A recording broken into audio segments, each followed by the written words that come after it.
Oh my God, Matthias. Not everything is cheating. He's my best friend, and I only slept. Nothing happened.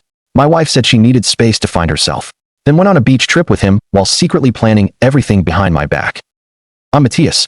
I'm 34 years old, and 3 weeks ago, my whole world went sideways. My wife, Carolina, announced she needed a break from our 8-year marriage. It happened right at dinner. She had a glass of wine in her hand, and that look of someone who hadn't just made a decision, but had sealed the deal ages ago. Matthias, I need space to find myself, she said, delivering the line with this chilling, rehearsed calm. Our relationship has become routine. I want to feel alive again. I remember putting my fork down, the clink sounding impossibly loud. My throat just closed up. When I finally managed to ask if there was someone else, she let out this almost fake, offended laugh. For God's sake, not everything is infidelity, Matthias. I just need time for myself. Besides, Damien offered to accompany me on that work trip to Cartagena next week. As a friend, nothing more, you know? We're just friends. Damien. The name hit the table like a wrecking ball. He was her best friend from college. That guy who always lingered a little too long when looking at her, who commented on every single photo she ever posted, who somehow managed to show up at every important moment in our lives. The same Damien who, just 2 months ago, had leaned in at a gathering and told me, "You're lucky, bro, Carolina is amazing. If I had met her first." And then he'd let the sentence dangle, finishing it with a smile that twisted my stomach. And now? Now he was going to Cartagena with her while I stayed home, supposedly giving her space to find herself. The silence that followed was suffocating, broken only when her glass scraped the table as she set it down. I stared, desperately searching her eyes for the woman I knew, the one who'd laugh at my stupid jokes, the one who'd map out our future while we made Sunday breakfast. But all I saw was a cold, hard determination, like she'd already crossed a bridge that I hadn't even known was built. How much time do you need? I finally whispered, my voice sounding weak and thin. I don't know, she replied, a casual shrug dismissing 8 years of history. A month, maybe 2. I just know if I don't do this now, I'm going to lose it. I just nodded slowly, unable to form a single coherent thought, watching 8 years of marriage dissolve right there in a 10-minute conversation. That night, Carolina retreated to the guest room. I stayed awake until sunrise, staring at the ceiling, every word she said, every tiny gesture, every lie disguised as truth, playing on repeat. My mind started piecing together all the fragments. Her overly enthusiastic laughter whenever Damien told a story, the times I'd catch her chatting on her phone and she'd quickly stash it away, those work meetings that dragged late into the night. The signs had been there all along, practically screaming at me, but I had chosen the comfortable, trusting blindness of a devoted husband. Lying alone now in our bed, which suddenly felt massive and empty, I realized something crucial. Betrayal isn't always a stolen kiss or some explicit messages. Sometimes it wears a flimsy costume of "I need space," and we're just friends, while packing a suitcase to run off with the man who was waiting for his chance the entire time. The days that followed were pure, refined torture. Carolina acted like everything was fine, buzzing around the house, planning her trip with an energy she hadn't directed toward me in months. I'd hear her on the phone with Damien, laughing in a way she hadn't laughed with me in ages, using that slightly flirty tone she saved for charming people. "No, silly. I'll bring the sunscreen," she'd chirp, folding bikinis into her suitcase. "Yes, we're going to need a lot, because there's absolutely no shade on that beach." Every word was a twisting knife, but I just stood there, pretending I was the normal husband watching his wife prepare for a romantic getaway with another man. On Thursday night, 2 days before the trip, Carolina went out with her girlfriends. She stumbled back in at 3 a.m., reeking of booze and with a dangerous sparkle in her eyes that wasn't from wine. She went straight to the shower, singing softly to herself. When she came out, she didn't even glance at me, heading straight for the guest room and locking the door. I sat on the living room sofa, gripping a cold cup of coffee, watching the woman I planned to grow old with build a new life without me, one barely veiled lie at a time. On Friday morning, while she was conveniently at the gym, I did the unthinkable. I checked her phone. My hands were shaking uncontrollably as I used her saved fingerprint to unlock the screen. I didn't even have to dig. The messages with Damien were packed with suggestive emojis and hearts. "I can't wait to be alone with you. Matthias doesn't have to know anything yet." Then came the photos. 2 selfies she never showed me, supposedly taken during work or with friends. In one, Damien was wrapped around her from behind, kissing her neck while she smiled, eyes closed, directly at the camera. The caption, "Rehearsing for Cartagena." My stomach flipped. Rage surged up my throat like hot bile. But a feeling even colder and stronger than anger settled over my chest. The resolute calm of a man who finally understands that the worst kind of betrayal isn't the one that destroys you, but the one that utterly dismisses you. I put the phone back exactly where I found it and sat down to organize my thoughts. Carolina thought I was the gullible husband, the convenient idiot who would hold the fort while she explored her friendship with Damien. What she didn't know was that I had secrets too. 6 months ago, my uncle Ricardo, my mother's younger brother, had passed away, leaving me as his only heir. His beautiful beachfront house on the coast, valued around $250,000, plus a substantial savings account. I never told Carolina because I was processing the paperwork and wanted to surprise her when it was all finalized. That inheritance, that house, was supposed to be our future, our retirement dream, the place we would grow old together. Looking at those messages, I knew that future was gone, but the house wasn't. My dignity wasn't either. And I was about to show Carolina that underestimating a calm person is a lot different than underestimating a fool. That afternoon, while Carolina was putting the finishing touches on her suitcase, I made some calls. The first was to Ramon, my cousin and an expert in express divorces. I need you to prepare everything, I told him, cutting straight to the point. I want it ready for the moment she gets back. The second call was far more satisfying. I called Patricia, Carolina's older sister, with whom I'd always maintained a good relationship. Patricia, I need to tell you what's going on with your sister and Damien. I started. What followed was a brutal 40-minute conversation where I sent her screenshots, photos, all of it. Her initial stunned silence gave way to pure outrage. That bastard always gave me a bad feeling. She finally exploded. And Carolina, oh my God, Matthias, I can't believe she's doing this to you. What are you going to do? I laid out my plan. I needed her to discreetly keep the family informed, but not to act yet. The revelation needed to be perfectly timed, theatrical, and utterly devastating. Patricia, feeling hurt by her sister's betrayal of a man who had always treated their family with nothing but respect, agreed instantly. On Saturday morning, Carolina walked out, dragging that pink suitcase, without a backward glance or a proper goodbye kiss, just an airy, see you in a week, tossed over her shoulder as she climbed into the taxi. I watched her drive away from the window, the woman who still carried my last name, but had completely abandoned my trust. The moment the taxi disappeared, I moved. I called an express moving company. I need you to move everything marked with red tape, I told the manager, walking through the house and marking every single item she cherished. Her fancy designer furniture, her expensive art collection, the porcelain dinnerware from her grandmother, her whole designer wardrobe, everything. And where are we taking it? The guy asked. I gave him her parents' address. Just leave everything right at the front door with a note that says, here's your stuff. The divorce papers arrive on Monday. The man looked at me, a mixture of shock and admiration on his face. Sir, whatever your wife did, she absolutely deserves this. Oh, I replied with a cold smile that didn't touch my eyes. You haven't seen anything yet. While the movers loaded up Carolina's things, I packed mine, just the essentials, clothes, crucial documents, a few old family photos. I left the house practically bare, save for the basic furniture that belonged to me before the marriage. On the dining room table, where we'd shared thousands of meals, I left 3 envelopes. The first held the divorce papers Ramon had prepared with lightning speed, citing abandonment of the home and emotional infidelity. The second contained copies of all the messages between Carolina and Damien. Every single conversation, every compromising photo, every damning piece of proof of her betrayal. And the third envelope? That was the masterstroke. It held one simple letter. Carolina, while you're enjoying your friendship in Cartagena, I'll be starting my new life. I hope Damien is worth the 8 years you just threw in the trash. P.S. The inheritance papers from my uncle are safely in my possession. The beach house you loved so much is mine, and mine alone. Be happy with what you chose, Matthias. On Monday morning, while Carolina and Damien were probably having a leisurely breakfast overlooking the Caribbean, I was signing the final documents at Ramon's office. It's all done, my cousin confirmed, stamping the papers. The process servers are already en route to Cartagena. They'll find them at the hotel today. I nodded, feeling a strange blend of satisfaction and profound heartbreak. A part of me still couldn't fathom that 8 years of marriage had dissolved so brutally. But the part that had seen those photos, that had read those messages, knew there was no going back. Carolina's betrayal wasn't some snap decision or fleeting mistake. It was months of calculated lying.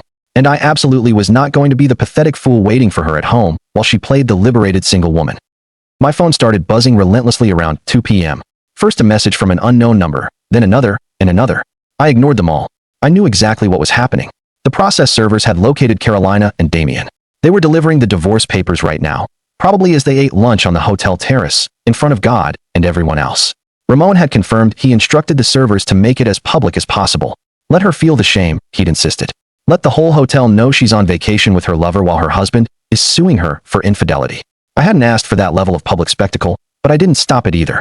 After all, Carolina had shown no hesitation in humiliating me with her "I need space" charade while orchestrating her escape with Damien. At 4 p.m., I finally looked at my phone. There were 32 missed calls from Carolina and 27 messages.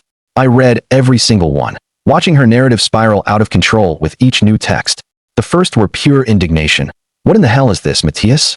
You sent servers to the hotel? Are you losing your mind? Then came the desperate denial. This is a huge misunderstanding. Damien and I are just friends. Why can't you believe me, friends? Then the manipulative plea. Matthias, please think about everything we built. Don't throw away 8 years for something so stupid. We can fix this when I get back. Finally, when she realized I wasn't answering, came the sheer, unadulterated panic. Please answer. I saw your letter. What inheritance? What beach house? Matthias, you have to answer me. We need to talk, now. Ah, the inheritance. That one detail had shaken her to the core, more than anything else. It wasn't my love she missed, or the marriage. It was the beach house. It was the money. It was everything that inheritance represented that she thought she would be entitled to half of. For 8 years, Carolina had enjoyed a comfortable life, thanks to my successful career as a civil engineer. I made great money, and she never had to worry about finances. Her part-time job as a publicist was more a hobby than a necessity, and she spent freely on designer clothes, spa visits, and trips with friends. I never denied her anything.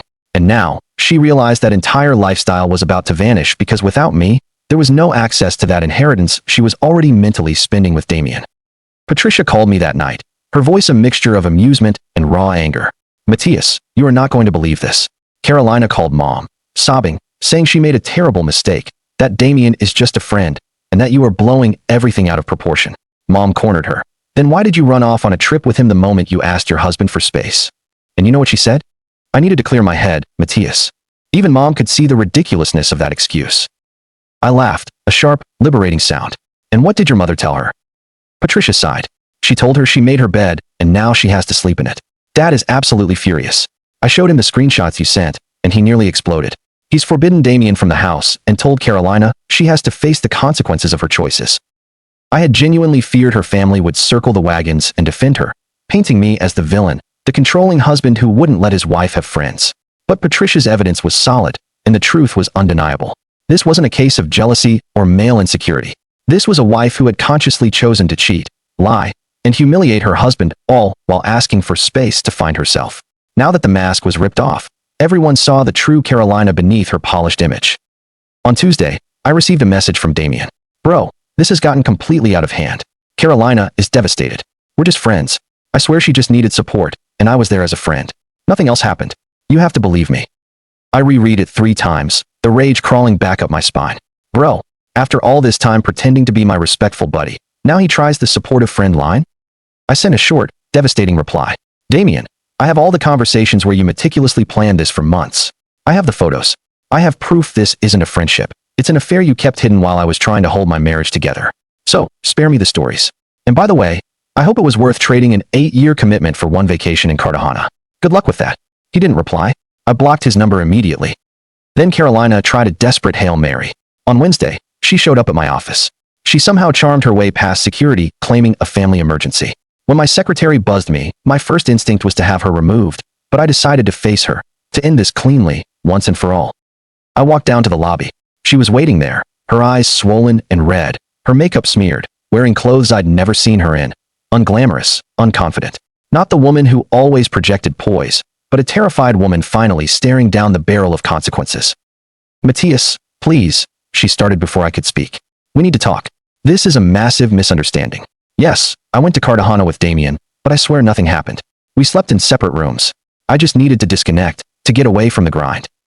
I cut her off with a bitter, dry laugh. Carolina, stop lying. I have the messages where you talk about being alone, where you discuss hiding this from Matthias, where you tell him you'll soon be free. Don't insult my intelligence. Her face went bone white.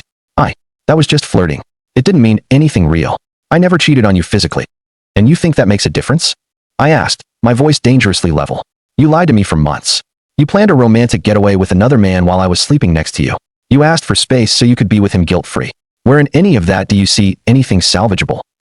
Carolina moved a step closer, trying to reach my arm, but I deliberately stepped back. Your uncle's house, she said suddenly, shifting tactics. That house is mine too. We were married when he died, so legally. Legally, I interrupted again, my voice hardening. The inheritance is solely in my name because my uncle specified it in his will. He never cared for you much, remember? He always said you were too materialistic. Funny how he turned out to be right. That sentence slapped her harder than any physical blow. You can't do this, she whispered. 8 years, Matthias. 8 years together. You can't just end it all like this. I didn't end anything, Carolina. You did, the moment you decided Damien was a better option than me. I'm just formalizing the decision you already made in your heart months ago. She stood there, trembling, grasping for words that simply didn't exist anymore. Finally, with a shaky voice, she asked, "What's going to happen now with the house, with my things, with everything?" I held her gaze, refusing to blink. Your things are at your parents' house. The house where we lived? I'm going to sell it or rent it out. I haven't decided yet. The divorce is moving forward. And please, don't look for me again. If you have anything to say, you talk to your lawyer. We have nothing left to discuss. I turned to walk back to my office, but her voice stopped me dead. And what if I told you I'm pregnant? I froze. I turned around slowly. Are you? I asked with lethal calm. She looked down. No, but would it change anything if I were? No, I replied instantly. It would just make this hellishly complicated, but it wouldn't change anything. We were over the minute you chose Damien. Goodbye, Carolina. I walked away, leaving her weeping in the middle of the lobby, surrounded by employees who were trying desperately to pretend they weren't witnessing a complete meltdown. That night, Patricia sent me a video. It was Carolina, recorded secretly by her younger sister during a family dinner. Carolina was still at the table, eyes bloodshot, being grilled by her parents. What were you possibly thinking? Her father's voice was harsh. Matthias was a good man. He treated you right, provided for you. You never wanted for anything. And this is how you repay him, running off on vacation with that deadbeat Damien while you asked for space. Carolina tried to defend herself. You don't understand. I felt trapped. I needed to feel desired again. Her mother jumped in with a voice sharper than I'd ever heard. Carolina Beatrice, you weren't trapped. You were bored. And instead of working on your marriage like an adult, you went looking for cheap thrills with the first idiot who flattered you. Now you've lost a good man, and you're stuck with a guy who will probably vanish the second he realizes he has to support himself. The silence that followed was deafening. I saved the video. It was one more piece of solid evidence that I wasn't overreacting, that I wasn't crazy. Every sane person saw exactly what I saw, a clear, calculated betrayal. The next few days were an absolute emotional roller coaster. I'd wake up feeling the crushing weight of 8 years turn to dust. In the afternoons, I would lose myself in work, letting blueprints and contractor meetings fill the gaping void Carolina had left. And at night, when the silent apartment reminded me how deeply alone I was, I'd let the anger burn, reminding me exactly why I had made this agonizing choice. It wasn't just about the infidelity, though that was enough. It was the pure contempt, the way she simply assumed I was too foolish, too comfortable, to ever notice what was happening. That profound underestimation hurt more than any physical cheating. On Thursday of that week, I got a completely unexpected call. It was Damien. Matthias, I know you blocked me. That's why I'm using another number, he started, his voice sounding completely drained. Look, I need you to know something. Carolina isn't who you thought she was. Since we got back from Cartagena, all she talks about is you, the house she lost, the money. It's not about what we had. It's all about her material loss. I think I made a mistake. I laughed, a real, genuine laugh this time. You're only just figuring that out, Damien? You chased a married woman, thinking you were going to win some grand prize. What you won was exactly what was there. A person capable of ditching an 8-year commitment for a vacation. What makes you think she won't do the exact same thing to you the second someone with a better offer comes along? Silence. Then a heavy sigh. You're right. I already broke up with her. I was just calling to, I don't know, apologize, I guess. I know it's useless, but I'm sorry, bro. I am not your bro. I replied, my voice ice cold. And your apology means absolutely nothing to me. I just hope you learned that not everything that glitters is gold. Some things are just externally well polished. I hung up without waiting for a response. That news arrived almost simultaneously with another message from Carolina. This one was different, less desperate, and more menacing. Matthias, if you don't drop the divorce, I'm going to take this whole situation public. I'm going to plaster on social media how you're abandoning me because of baseless jealousy. I have journalist friends who would be thrilled to cover this story. Do you really want everyone to know what kind of controlling man you are? I read it 3 times, disbelief quickly turning to outright laughter. She was seriously threatening me with public exposure when I had irrefutable proof of her infidelity?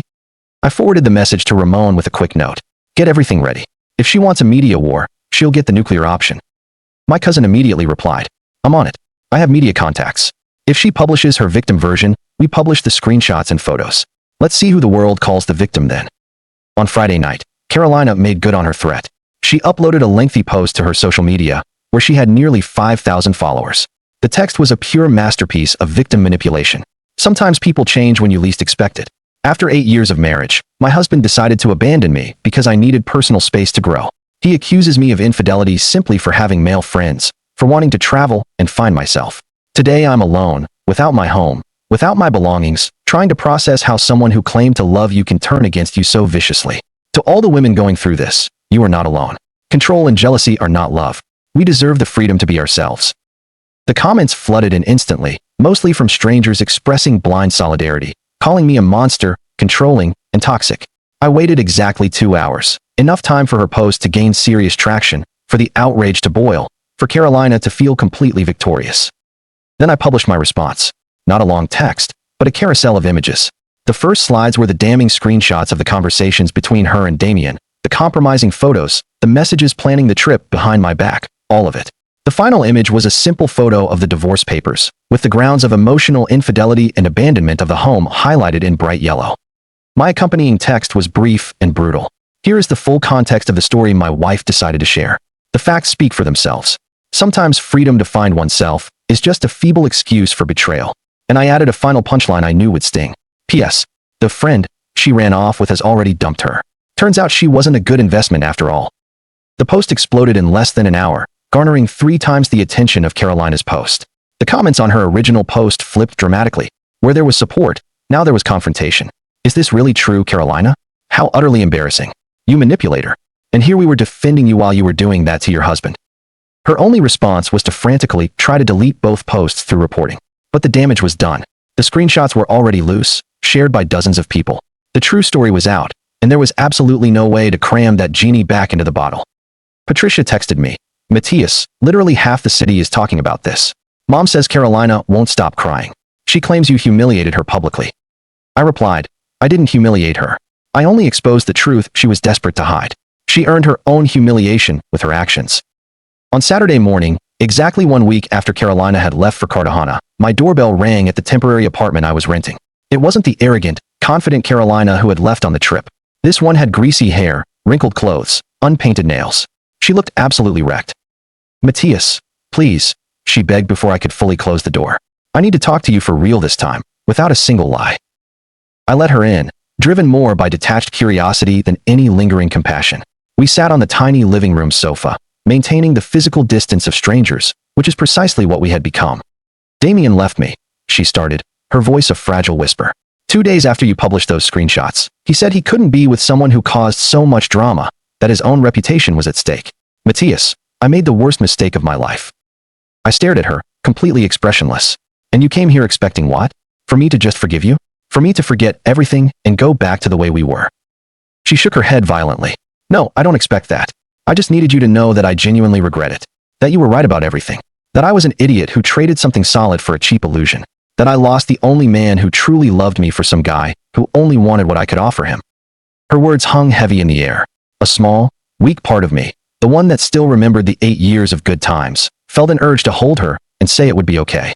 But a far stronger part, the one that had cried alone, that had been betrayed and publicly dismissed, remained immovable. Carolina, I finally said, my voice eerily calm. I genuinely appreciate you coming to apologize. I really do. But it changes nothing.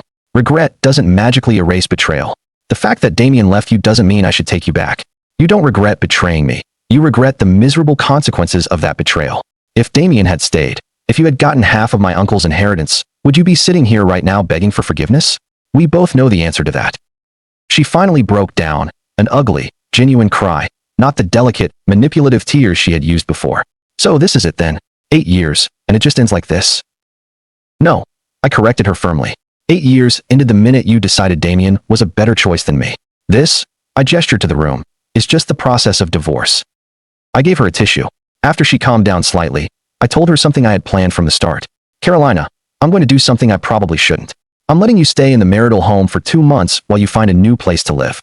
Not for you, but because we did share 8 years of life. But after those 2 months, I am selling or renting it.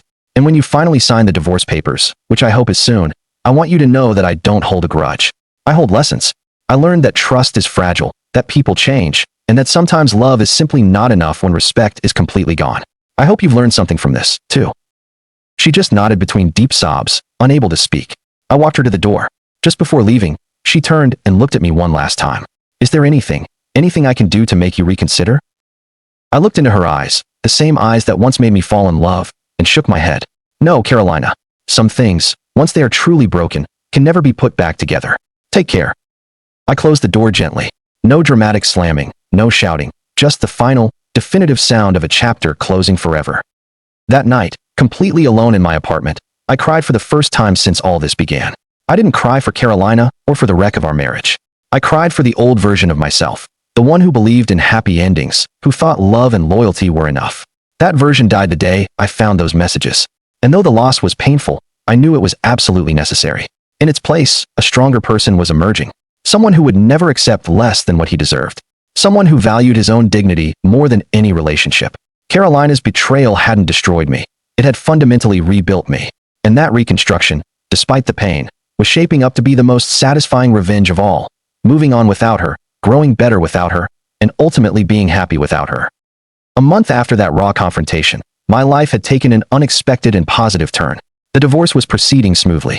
Carolina had signed all the papers without a fight, likely because her lawyer confirmed she had zero chance of winning. My cousin Ramon had done an impeccable job documenting every lie and deception. The marital home was already attracting strong offers, and surprisingly, I was fine. More than fine. I was actively rediscovering who MATÍAS was outside the confines of being Carolina's husband. I started hitting the gym consistently, something I'd let slide because Carolina always found excuses for us to stay in. I reconnected with old friends I'd neglected, including Sebastian, my best friend from college, who had tried to warn me about Carolina years ago. "I told you, bro," he said over a beer, not with an ounce of smugness, but with real sadness for being right. From the jump, I saw she was calculating, always looking for an angle. "But you were so damn in love, you wouldn't listen." I didn't correct him. She loved what I represented: stability, security, a guaranteed future. She never loved me. That blunt realization, though still painful, felt incredibly liberating. I was also finalizing the logistics to move permanently to my uncle's house on the coast. It was stunning: 2 stories of light wood, big windows facing the sea, hammocks on the terrace, a wild garden. My uncle Ricardo had poured his heart into it over 20 years, and now it was mine, free and clear, unburdened by painful memories. I decided to take a sabbatical year from my corporate job in the city to live there, work remotely only when necessary, and completely heal. My boss, a decent man who knew the whole story, gave me his blessing. "Sometimes you need that distance to get perspective," he told me. "Go heal, and come back when you're ready. There will always be a place for you here." It was during these final moving preparations that I got another unexpected call. It was Catalina, one of Carolina's friends whom I only knew casually. "MATÍAS, I know this is going to sound really strange," she began nervously, "but I have to tell you something you should have known a long time ago."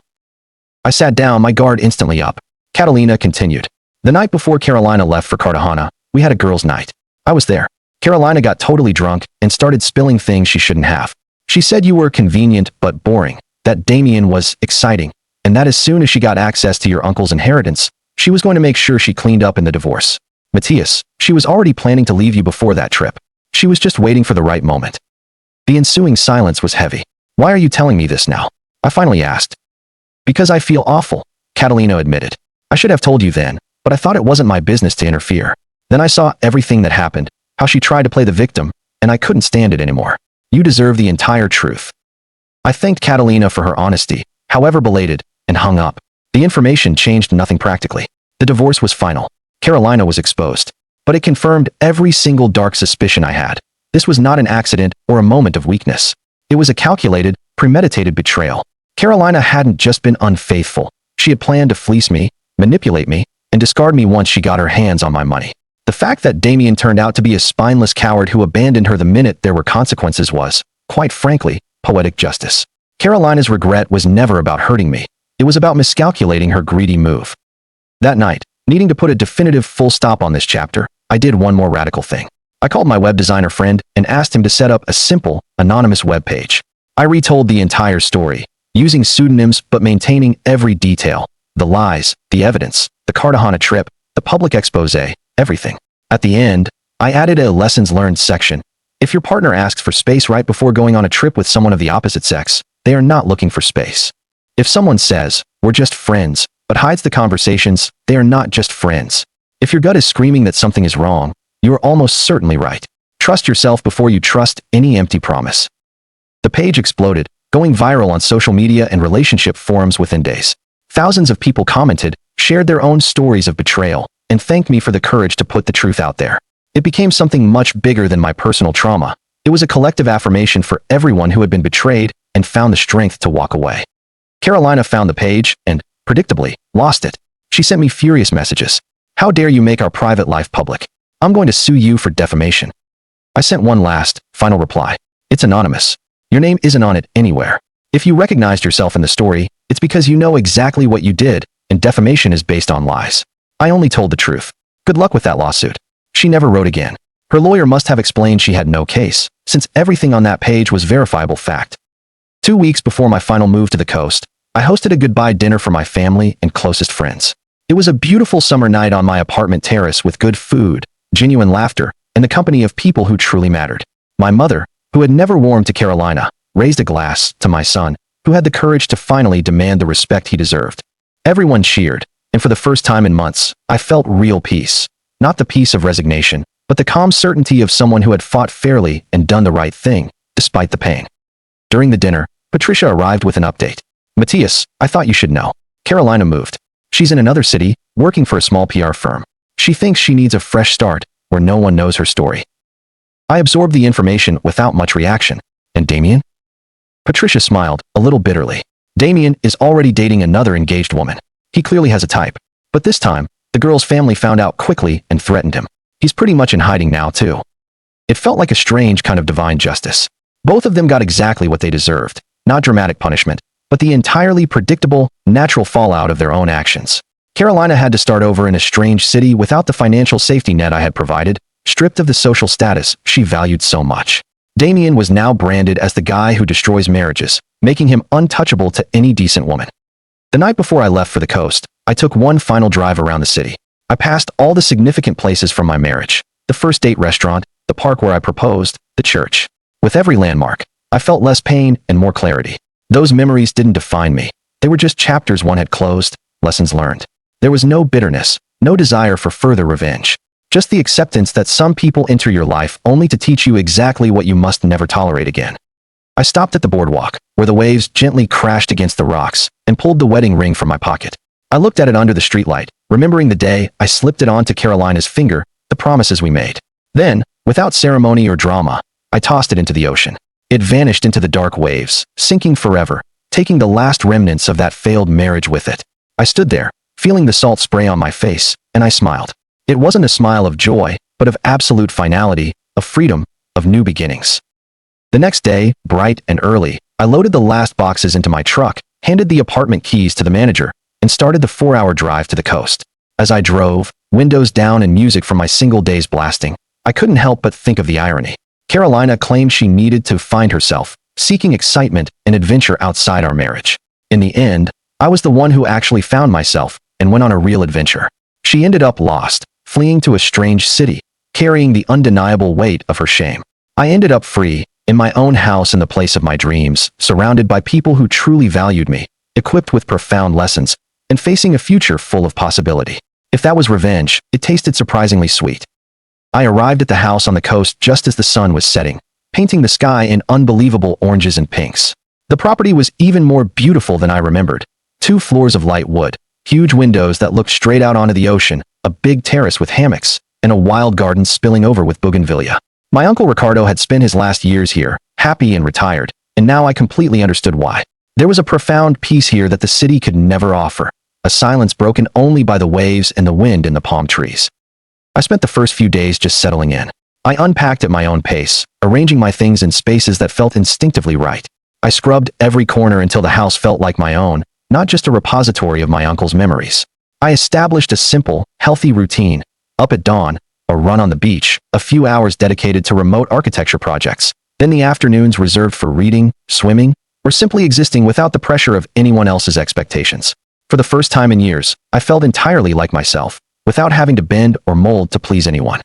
A month after I arrived, as I was drinking coffee on the terrace, watching the sunset, my phone rang. It was Ramon. "Matthias, I have the news. The divorce is officially finalized. Signed, sealed. You are officially a free man."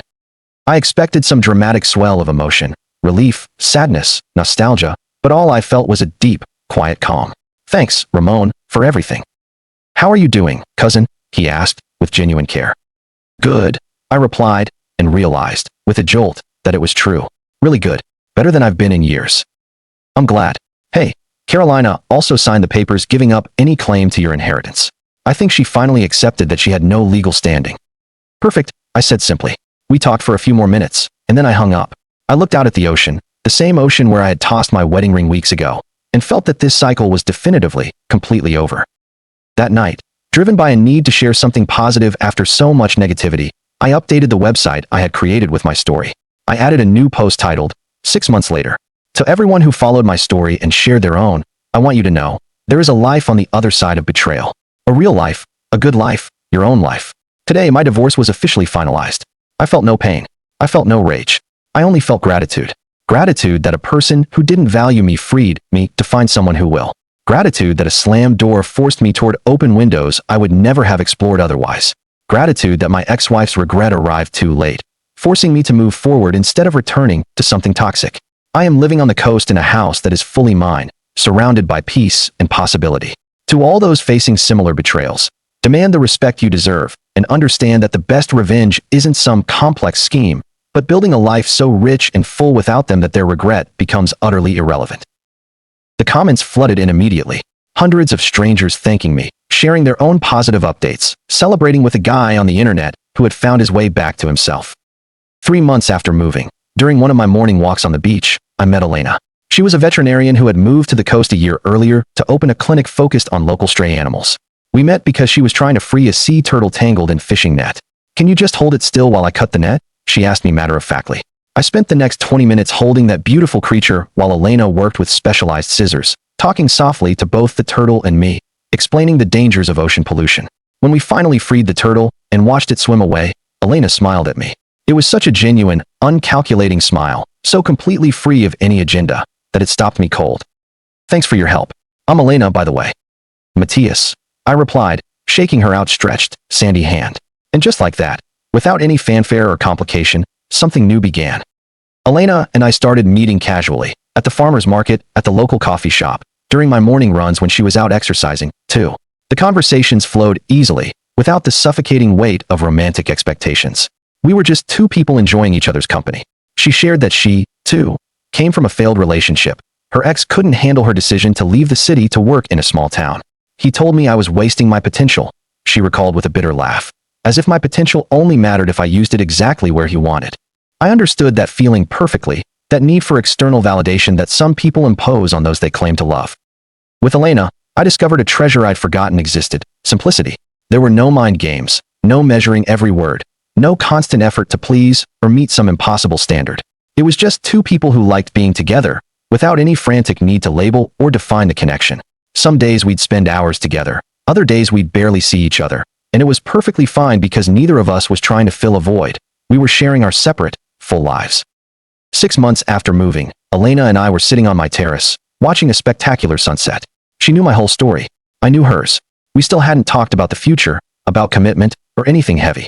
But in that moment, with the sky exploding in color and the waves whispering nearby, Elena said something simple but profound. "You know what I love about you, Matías? You don't need me to be anyone but myself. You don't try to change me, to mold me into a version that suits you. You just genuinely appreciate who I am." I looked at her, feeling a warmth spread through my chest. "You do the exact same thing for me," I replied. And it was absolutely true.